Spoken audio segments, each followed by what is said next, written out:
Por la educación recibe lustre la patria. Wise education, vital breath, inspires an enchanting virtue. She puts the country in the lofty seat of endless glory, of dazzling glow. And just as the gentle hours puff, do brighten the perfume flowers hue. So education with the wise, gilding hand, a benefactress exalts the human band. Man's placid repose and earthly life, to education he dedicates, because of her art and science are born. Man, and as from the high mount above, the pure rivulet flows, undulates. So education beyond measure gives the country tranquility secure, where wise education raises a throne, sprightly youth are invigorated, who with firm stand ere they subdue, and with noble ideas are exalted. It breaks immortality's neck, contemptible crime before it is halted. It humbles barbarous nations, and it makes of savages champions. And like the spring that nourishes the plants, the bushes of the midst, she goes on spilling her placid wealth, and with kind eagerness she constantly feeds the river banks through which she sleeps, and to beautiful nature all she concedes, so whoever procures education wise, until the height of honor may rise. From her lips, the waters crystalline gush forth without end of divine virtue, and prudent doctrines of her faith. The forces weak of evil subdue, that break apart like whitish waves, the lash upon the motionless shoreline, and to climb the heavenly ways of the people. Do learn with her noble example. In the wretched human being's breast, the living flame of good she lights. The hands of criminals fear she ties, and fill the faithful heart with delights, which seeks her secrets beneficent, and in the love for the good of her breast she incites, and eats the education noble and pure, of human life the balsam sure. And like a rock that rises with pride in the middle of the turbulent waves, when hurricane and fierce notus roar, she disregards the fury and graves, that weary of the horror great, so frightened calmly of they stave. Such is one by wise education steered, he holds the country's reins unconquered.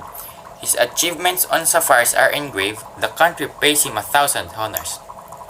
For in the noble breast of her sons, virtue transplanted luxuriant flowers. In the love of good are disposed, we'll see the lords and governors. The noble people with loyal venture, Christian education always procure. And like the golden sun of the morn, whose rays resplendent shedding gold, and like fair aurora of golden red, she overspreads her colors bold. Such true education proudly gives the pleasure of virtue to young and old, and she enlightens our motherland dear, as she offer endless glow and luster. And that's the English translation of Por la educación recibe lustre la patria. Background: Jose Rizal wrote this poem in 1876 during his 5th year in Bachelor in Artes in Ateneo Municipal. The poem speaks of the Jesuits who established a strong relationship between education and faith. The ratio studium, or plan of studies, the poem also advocates the importance of education at a very young age. He compared education to the goddess of light, wisdom, hope, peace, and truth, and also indicated that education is the hope to attain the country's freedom. So, in this background, Jose Rizal insisted that education is the primary weapon to a country. Kasi, dito natin masasabi na kapag ang isang edukado ay lumaban, gumagamit sila ng utak at hindi puro lamang daas. Nagamitan na ito ng konkreto mga plano at kung ano-ano pang mga bagay na makakatulong sa isang bansa. Kaya, ako rin ay ma-agree kay Rizal sapagkat ang pag-aaral ay nakakatulong sa lahat upang una, magkaroon ka ng magandang trabaho at hindi ka maging mangmang sa mga sitwasyon na nangyari sa iyong bansa. So, reasons why Rizal wrote the poem. First, to advocate the importance of education at a very young age. So, education at a very young age is very important since all of the knowledge that you have in this age is being absorbed by your brain, and it continues until you grow older. So, the next one ay to teach everyone the importance of the love of country. So, ang pagmamahal sa bansa ay nakakakibat din dito ang